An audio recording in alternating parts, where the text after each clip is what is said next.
Baik, terima kasih Pak Direktur selaku pimpinan sidang. Yang saya hormati seluruh promotor, beserta seluruh tim penguji dan penguji eksternal. Saya sebenarnya juga ada keterkaitan dengan pertanyaan awal. Apa memang betul dalam disertasi ini Anda tidak memiliki semacam sebuah teori atau landasan yang dijadikan dasar di dalam menjalankan penelitian ini? Karena kalau saya lihat di kalangan Masdul misalnya di Indonesia Profesional, peneliti sempat menyinggung deklarasi universal hak asasi manusia dan konvensi penghapusan segala bentuk diskriminasi terhadap perempuan, kemudian berbicara tentang politik perempuan, berbicara tentang the second woman, bukan the second woman, bukan the second human being. Bisa diceritakan sedikit apakah itu bisa dijadikan landasan teori dalam melakukan penelitian hari ini?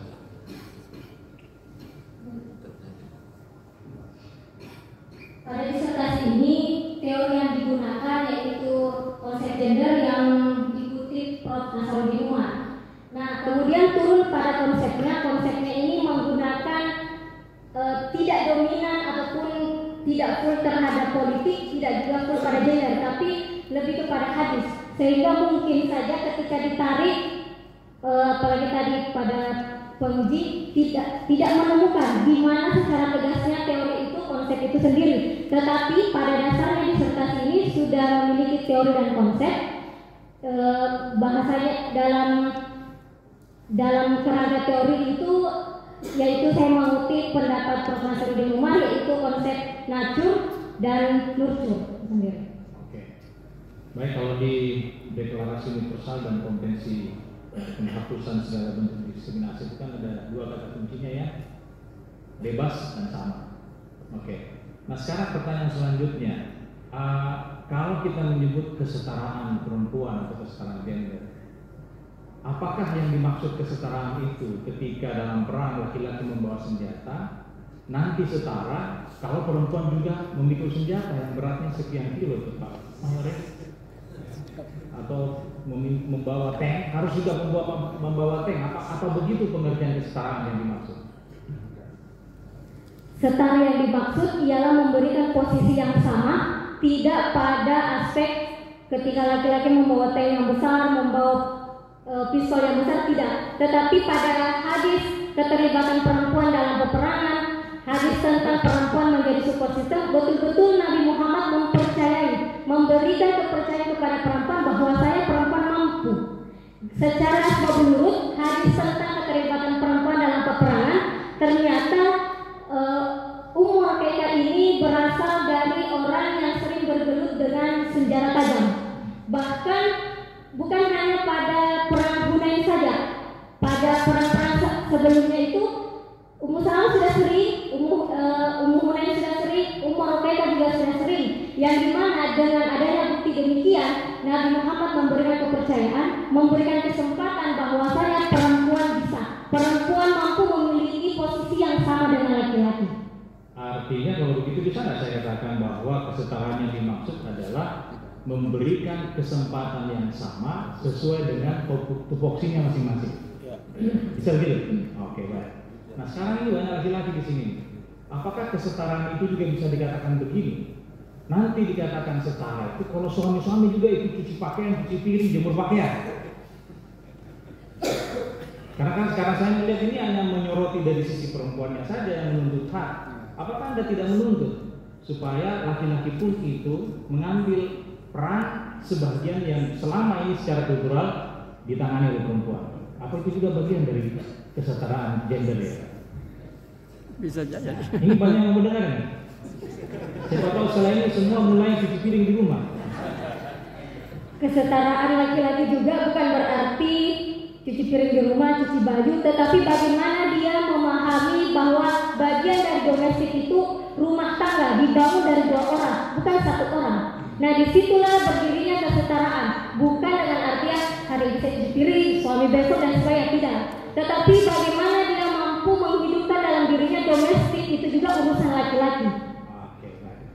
Saya kira salah satu poin penting juga dalam diskusi kita, mungkin terutama yang bukan ahli hadis, Bagaimana sih sesungguhnya kita mengambil poin dari sebuah hadis untuk bisa mengatakan bahwa ini bagian daripada kesetaraan politik. Misalnya ada hadis nih, dari mana, bagaimana cara kita mengambil bahwa dari hadis itu kita dapat pesan tentang kesetaraan politik. Ini secara umum, tidak mesti tentang politik. Secara umum dalam hadis, kalau kita melihat dari segi kesetaraannya, yaitu bagaimana memposisikan kelebihan dan kekurangan pada gender itu. Saya ambil contoh, ya mungkin bukan cuma politik itu sendiri, hadis tentang dilarangnya perempuan keluar rumah tanpa mahram yang sering dinilai hadis yang dinilai misoginis. Sebenarnya lebih kepada kalau kita menarik, bisa saja hadis itu kesetaraan juga karena menjaga perempuan dari fitnah dari luar, tetapi karena digiringnya terlalu luas karena selalu pelarangan pembolehan, sehingga perempuan dikatakan inilah hadis yang tidak memberikan kesetaraan. Padahal lagi-lagi kalau ditarik hadis-hadis secara umum, cara melihatnya yaitu bagaimana dilihat kelebihan dan kekurangannya untuk diterapkan. Jadi sesungguhnya kalau kita ingin, hadis itu kan bukan kitab ilmu pengetahuan, dia sumber ajaran Islam yang berisi nilai-nilai. Jadi yang kita kejar itu nilainya. Dalam satu hadis bisa saja bicara tentang akidah, tentang filsafat, tentang muasyarah dan seterusnya, tapi di ujung hadis itu bicara tentang politik. Ya kita ambil ujungnya itu. Jadi tidak bisa kita berharap Nabi itu, pokoknya dia Nabi diatur dia kalau bicara, kalau mengeluarkan hadis. Kalau bicara politik, politik saja, kan tidak begitu. Nabi itu berbicara secara universal dan pekerjaan kita adalah menggali nilai yang selanjutnya kita terapkan dalam berbagai aspek kehidupan kita. Saya kira cukup. Terima kasih Pak Direktur. Assalamualaikum warahmatullahi wabarakatuh. Saya kira Prof. Zulfan ini salah satu contoh promotor yang baik, mampu mengarahkan kepada bimbingannya untuk meluruskan apa sih sesungguhnya yang dicari istilah kesetaraan itu. Dan inilah istilahnya bagian daripada promosi. Ya, itu tadi pertanyaan-pertanyaannya mengarahkan kita untuk menangkap apa kesetaraan yang sesungguhnya yang ingin dicari dalam pendidikan ini. Pertanyaan saya, Promovenda ini kan mencari kesetaraan. Dalam pikiran saya, apakah memang saudara Promovenda ini melihat bahwa urusan perpolitikan di Indonesia belum setara? Bagaimana pendapat Anda? Dalam pernyataan saya secara singkat, yaitu belum. Dikarenakan selalu dibatasi perempuan memiliki kuota 30%, kenapa tidak 50%, kenapa tidak 70%? Ternyata di belakangnya karena perempuan masih berurusan dengan domestik. Padahal laki-laki juga secara beragama bisa juga mengurus domestik. Maaf ya, mungkin Promovenda perlu juga mempelajari asal urutnya itu. Mengapa dikasih 30%? Bukan membatasi perempuan 30%, tapi justru sebelumnya itu rata-rata perempuan mendaftar, apakah pengurus parpol ataukah anggota dewan, itu paling 5%, 10%. Sehingga pemerintah untuk mengangkat bagaimana perempuan itu banyak terlibat dalam perpolitikan, sehingga diangkat menjadi 30%. Contoh saja sekarang, setengah mati itu parpol mencari wanita-wanita yang bisa mencukupkan 30%.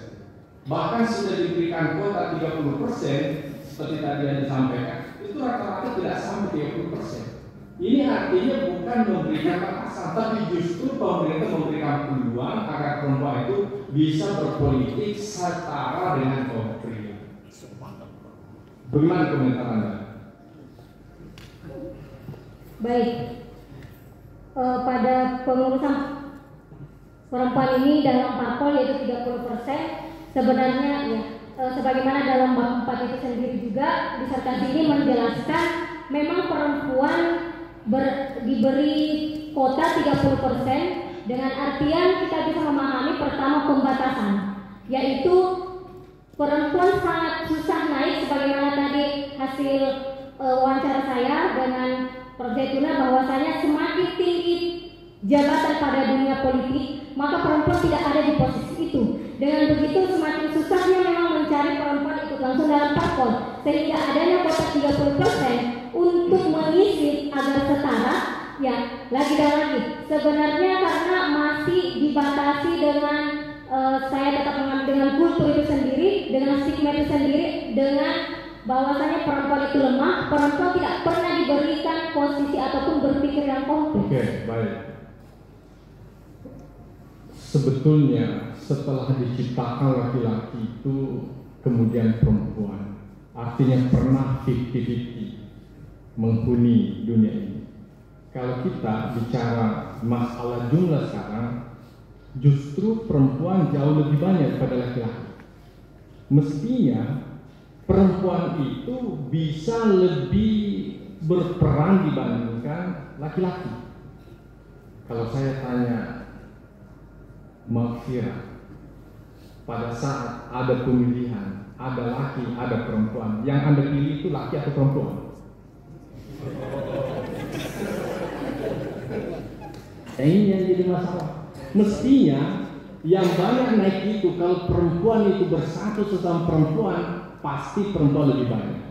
Karena perempuan itu lebih banyak laki-laki. Nah, jadi kalau saya bukan pada persoalan hadis atau Al-Quran, ya, bukan pada persoalan hadis pada Al-Quran. Nah, kemudian kalau muncul misalnya suatu negara bila dipimpin oleh seorang perempuan maka timbullah misalnya kehancurannya, saya kira itu hanya berbicara masalah pengalaman yang terjadi, ya, pengalaman yang terjadi. Sama halnya dengan al-a'immatu min Quraisy, ya.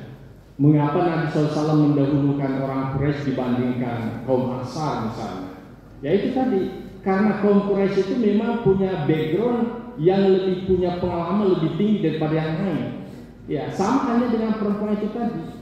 Ya, kira-kira kalau Anda mau runut apa sih sebetulnya substansi yang menyebabkan laki-laki itu bisa lebih maju daripada perempuan? Coba sebutkan satu kata saja. Apa yang paling mendasar menurut Anda? Karena laki-laki diberikan kesempatan. Bukan itu. Kira-kira apa yang lebih tepat menurut Anda? Kalau saya adalah kodrat, ya. Kenapa saya katakan kodrat? Perempuan itu banyak masalah yang harus dihadapi secara personal. Dia harus hamil kan? Tidak ada laki-laki hamil. Dia harus menyusui. Tidak ada laki-laki menyusui. Dan seterusnya. Dengan begitu waktu yang begitu panjang, maka dia berbulan-bulan ya menghadapi dengan apa yang terjadi pada kodratnya. Berbulan-bulan dia tidak bisa keluar karena dia harus menyati anaknya. Berbulan-bulan harus di rumah karena dia menjaga kandungannya dan seterusnya. Tapi laki-laki apa? Jalan terus kan? Maka pengalamannya bertambah, koleganya bertambah, komunikasinya bertambah, pengalamannya bertambah sehingga laki-laki itu lebih tinggi daripada perempuan. Itu sebetulnya yang coba kita lihat betapa di sekolah menengah perempuan itu rata-rata kan hebat kan, kurang lebih sama dengan perempuan. Tapi coba lihat kalau sudah masuk di S2 itu perempuan itu sudah mulai berkurang, masuk S3 lebih berkurang lagi dan seterusnya. Itu tadi karena apa? Perempuan itu banyak menghadapi kodratnya sendiri, ya. Ya itu coba siapa tahu salah yang saya katakan ini dan itu sudah banyak penelitian yang menyampaikan seperti itu. Nah dari segi itulah jelas sekali bahwa perempuan itu banyak sekali berbicara tentang dirinya, tanggung jawabnya. Coba lihat laki-laki, urus itu anakmu, memangnya kamu laki-laki bukan anakmu, gitu kan? Itu menangis anakmu, itu seolah semua perempuan, ya kan? Padahal yang punya tanggung jawab kan sama-sama. Tetapi secara kodrati itu tidak bisa memisahkan, ya, tidak bisa terpisahkan dengan anak-anaknya. Ya, itu yang menurut saya yang menjadi penyebab sehingga laki-laki sedikit lebih maju. Nah, tapi tidak bisa kita katakan bahwa perempuan itu bisa banyak perempuan banyak perempuan hebat. Bahkan kalau kita lihat IQ perempuan yang laki-laki itu tidak begitu jauh perbedaan, kurang lebih sama. Banyak perempuan hebat. Ya, coba di depan kita saja ini kan cuma satu perempuan, ya kan? Banyak laki-laki. Apa penyebabnya? Itu banyak masalah yang harus dihadapi. Ya, itu secara personality, ya kodratnya itu sendiri.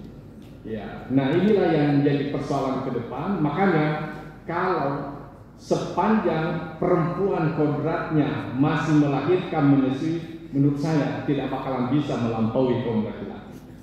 Ya, mohon maaf kalau salah pernyataan saya. Ya, tidak bisa. Ya, karena dia perempuan ditugasi seperti itu. Ya, walaupun dibantu yang lain-lain. Saya sendiri sampai sekarang, ya, kalau tidak ada pembantu maka saya lah sebagai tukang cuci piring di rumah sampai sekarang. Ya, sampai sekarang. Ya, anakku pagi-pagi sudah siap-siap pergi sekolah. Ya, saya sudah kembali dari masjid, mengaji sedikit, dan saya cuci piring, saya bersihkan dan sebagainya. Itu tugas saya juga, bukan tugas bagaimana, tetapi saya memahami bahwa istri saya kan memasak. Masa dia masak, dia juga cuci piring dan sebagainya. Padahal sama-sama tidak mau makan dan sebagainya. Nah, itulah sebagai suami yang terbaik.